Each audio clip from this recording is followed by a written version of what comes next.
मध्य प्रदेश के मानसून सत्र की शुरुआत से पहले मध्य प्रदेश सरकार की कैबिनेट बैठक मुख्यमंत्री की अध्यक्षता में संपन्न हुई।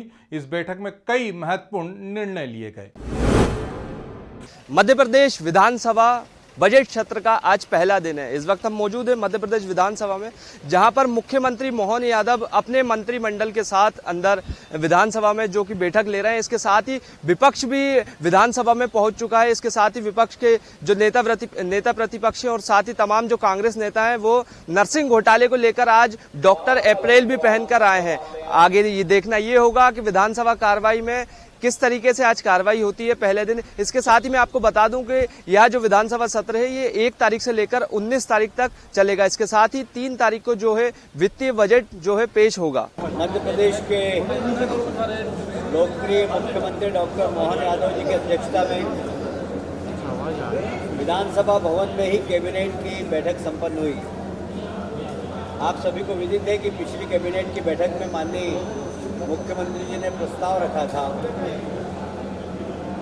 कि वेतन भत्ता जो माननीय मंत्रीगणों को मिलता है उसमें 1972 से एक एक्ट के अंदर ये प्रावधान था कि मंत्रियों को मिलने वाला वेतन भत्ता उस पर लगने वाला इनकम टैक्स वो राज्य सरकार देगी। माननीय मुख्यमंत्री ने जब मंत्रिमंडल में प्रस्ताव रखा तो सभी माननीय मंत्रीगणों ने उसको सहज स्वीकार करते हुए आज उस पर कैबिनेट में प्रस्ताव आया और उस संशोधन विधेयक को पास कर दिया गया। वो जल्दी ही विधानसभा में प्रस्तुत होगा। लघु वनोपज जो कि हमारे आदिवासी भाइयों के द्वारा संग्रहित की जाती है और उसका एक बहुत बड़ा अंश राज्य शासन को भी के पास भी संग्रहित होता है और आदिवासी भाइयों को भी दिया जाता है। और जो राज्य शासन के आने वाले अंश में अभी निर्णय लिया गया, इस अंश के माध्यम से जो भी राशि आएगी इससे हमारे आदिवासी भाइयों के क्षेत्र में ही विकास होगा। यह पैसा अन्यत्र नहीं लगाया जाएगा। कैबिनेट में इस विषय में भी निर्णय लिया गया। वैसे ही हमारे माननीय महामहिम गवर्नर साहब ने एक सुझाव दिया था कि विश्वविद्यालय के कुलपतियों को कुल गुरु बोलना चाहिए।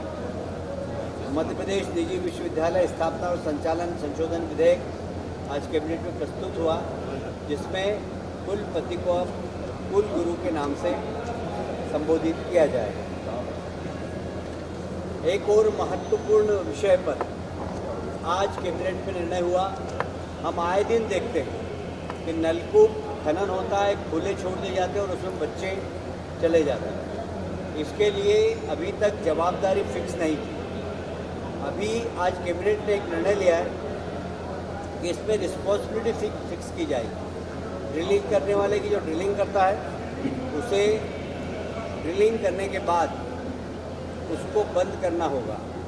साथ ही जिसकी ज़मीन होगी, जिसने बोरिंग कराया, यदि उसने भी उस बोर को बंद नहीं किया तो उसके खिलाफ भी कार्रवाई होगी।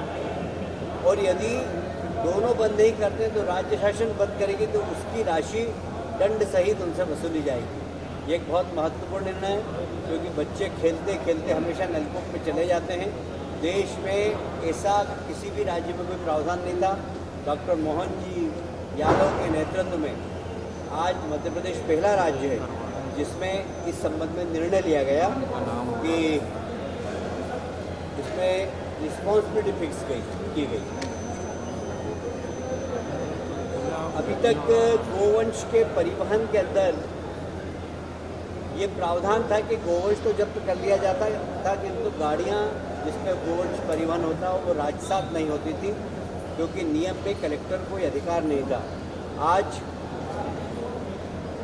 ये अधिकार भी कलेक्टर को दे दिए गए हैं कि जब भी कोई गोवंश का परिवहन करे तो जिस प्रकार आबकारी में और माइंस के अंदर राजसात करने का अधिकार है जिलाधीश को, वैसे ही अधिकार आज गोवंश परिवहन पर भी माननीय कलेक्टर महोदय को यह अधिकार दिए हैं कि वे गोवंश के परिवहन की गाड़ी को राजसात कर सकें। पूरे देश के लिए और खास करके मध्य प्रदेश के लिए और कई राज्यों के लिए एक अलग प्रकार का दिन है, जब हमारे अपने न्यायपालिका के अंदर तीनों बड़े अधिनियम जो अंग्रेजों के काल से चले आए थे, उन अधिनियमों को बदलने का काम माननीय यशस्वी प्रधानमंत्री श्रीमान नरेंद्र मोदी जी की सरकार के द्वारा किया गया। मैं बधाई देना चाहूँगा। विस्तार से मैं वक्तव्य अपना कल विधानसभा में देने वाला हूँ, जिनके माध्यम से इसमें न्यायालय खास करके अपराध संहिता IPC 1860, साक्ष्य अधिनियम और अन्य CRPC ये जो बदले गए, मुझे इस बात का संतोष है कि मध्य प्रदेश की सरकार गंभीरता के साथ पर्याप्त ट्रेनिंग और व्यवस्थाओं के आधार पर मध्य प्रदेश में इसको लागू कर रही है। एक और ये जो टोल नाके पे अवैध वसूली जो होती थी, हमारी सरकार उसके मामले में भी गंभीर है और हमने आज 1 जुलाई से प्रदेश के 40 ही टोल नाकों पर अवैध वसूली के खिलाफ जो राजस्व का हमारा अमला उसको तैनात किया है। रेवेन्यू अमले के साथ साथ हमारा RTO डिपार्टमेंट भी जो हमारे टोल बैरियर है, उस टोल बैरियर के माध्यम से वैधानिक व्यवस्थाओं के लिए कृत संकल्पित है। सरकार ऐसे सभी संवेदनशील मामलों में लगातार कार्रवाई करती रहेगी। मेरी अपनी ओर से खासकर प्रदेश की जनता को यह आश्वासन है कि सरकार कानून के हिसाब से चलेगी, व्यवस्थाओं का पालन करेगी और भारत सरकार के साथ मिलकर लगातार जनहितैषी योजनाओं को लागू करने में एक क्षण की देर नहीं करेगी। मेरी अपनी ओर से आप सबके प्रति आभार।